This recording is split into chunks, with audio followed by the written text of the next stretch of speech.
माननीय सभापती महोदय, आज सर्वांच्याच भावना या ठिकाणी आपण ऐकत आहोत की अजितदादा आपल्यातून निघून जातील ही कल्पनाच आपण करू शकत नाही, परंतु दुर्दैवानं हा आघात झाला आणि यामध्ये ज्या पश्चिम महाराष्ट्रातून मराठा समाजाचं एक नेतृत्व म्हणून अजितदादा पुढे आले 91 साली, त्यानंतर संपूर्ण महाराष्ट्राचे नेते म्हणून अजितदादा या राज्यामध्ये दादा या नावानं परिचित झाले. फक्त दादा नाही तर सर्वांना आपलं असं वाटणारं हे नेतृत्व होतं. आणि मला आठवते आम्ही NSUच्या माध्यमातून 91-92ला काम करत असताना दादा म्हणजे एक आयडियल म्हणून आमच्यासाठी त्या काळामध्ये त्या ठिकाणी होते. आणि त्या काळापासून दादांना बघण्याचा योग आम्हासारख्या कार्यकर्त्यांना त्या ठिकाणी आला. जे पोटात तेच ओटात अशी भूमिका दादांची नेहमी राहिली. स्पष्टपणे आपल्याला जे वाटतंय ते बोलण्याचं काम दादांनी केलं. पुढच्याला काय वाटते त्याच्यापेक्षा जे खरं आहे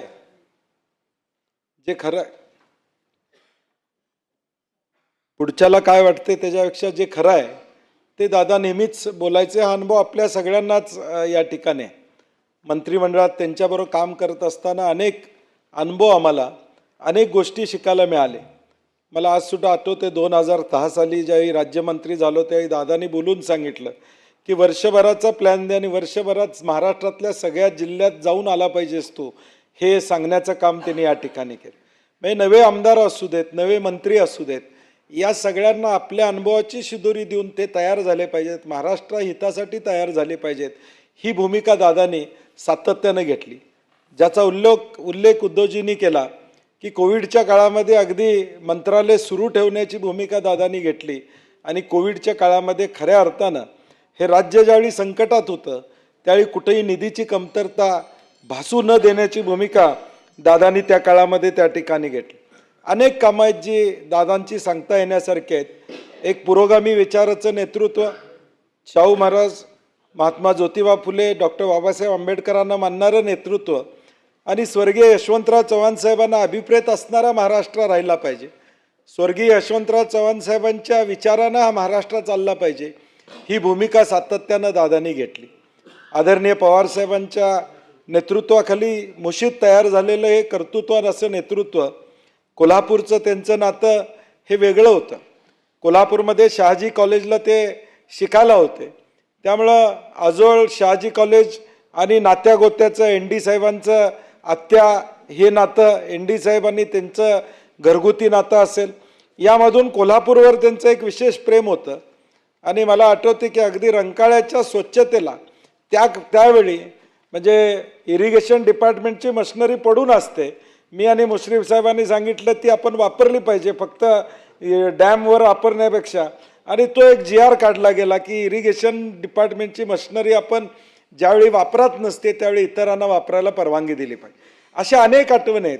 सारथीची इमारत कोल्हापूरमध्ये करण्यासंदर्भात भूमिपूजन आपण त्यावेळी उद्धवसाहेब केलं. ती इमारत असेल, हॉस्टेल असेल, किंवा कोल्हापूरच्या एअरपोर्टला 225 कोटी रुपयाच्या वर निधी देण्याची भूमिका असेल, असे अनेक विषय आहेत की कोल्हापूर माझं आहे ह्या भूमिकेतून दादानी, कारण की माझं शिक्षण तिथं झालंय, त्या कोल्हापूरला मी काहीतरी देणं लागतो, ही भूमिका सातत्याने दादानी हयातभर या ठिकाणी ठेवण्याचं काम केलं.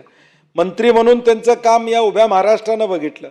परंतु कबड्डी असेल, खो खो असेल, महाराष्ट्र ऑलिम्पिक असोसिएशनचे अध्यक्ष म्हणून या सगळ्या खेळांना प्राधान्य देण्याची भूमिका दादांनी घेतली.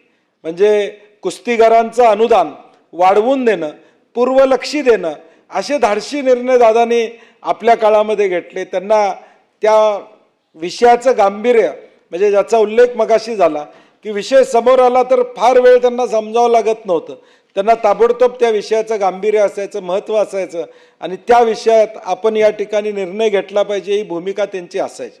मग MSC बँकेच्या माध्यमातून राज्यातल्या साखर कारखान्यांना मदत करण्याची भूमिका त्या ठिकाणी असू दे, किंवा अगदी सिंधुदुर्गपासून गडचिरोलीपर्यंतचे प्रश्न मार्गी लावण्याचं काम त्या ठिकाणी असू दे.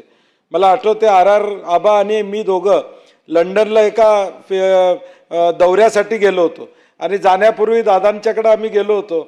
दादा मला म्हटले ते आबा हॉटेलमध्ये बसतील, त्यांना फिरव जरा बाहेर, नाही तर तू एकटा फिरशील, त्यांना ती हॉटेलमध्येच थांबतील. म्हणजे एवढे प्रत्येक बारक्यासारख्या गोष्टी त्या दौऱ्याचं आमची तयारी काय, कुठं जाणार आहे, कसं जाणार आहे याची माहिती घेणं, म्हणजे प्रत्येक गोष्टीत काटेकोरपणा जो म्हणला तो दादांचा नेहमीच आपण सगळ्यांनी या ठिकाणी प्रामुख्यानं त्या ठिकाणी अनुभवलं आहे. हे मला या निमित्तानं या ठिकाणी सांगायचं आहे. मंत्रिमंडळात काम करत असताना अनेक किस्से किंवा अनेक मुद्दे त्या ठिकाणी आहेत की जे आपण सांगत बसलो तर बराच वेळ जाईल, परंतु महाराष्ट्राची हानी निश्चितपणे दादांच्या जाण्यामुळं त्या ठिकाणी झालेली आहे.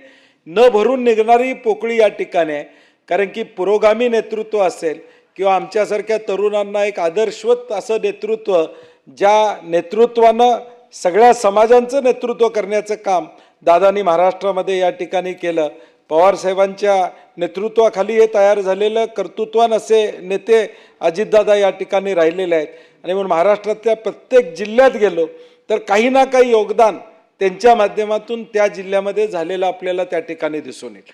आणि म्हणून हे योगदान चिरंतर अशीच त्यांची आठवण कायमपणे ठेवण्याचा प्रयत्न आपण सगळ्यांनी त्यांच्या कामाच्या माध्यमातून करावा, एवढीच अपेक्षा या निमित्तानं व्यक्त करतो. आणि काँग्रेस पक्षाच्या वतीनं, माझ्या वतीनं त्यांना भावपूर्ण आदरांजली व्यक्त करत असताना आदरणीय सुनेत्राताई, जय आणि पार्थ यांना या ठिकाणी या संकटातून, या दुःखातून सावरण्याचं ईश्वर त्यांना बळ देव, ही भावपूर्ण आदरांजली या ठिकाणी व्यक्त करतो.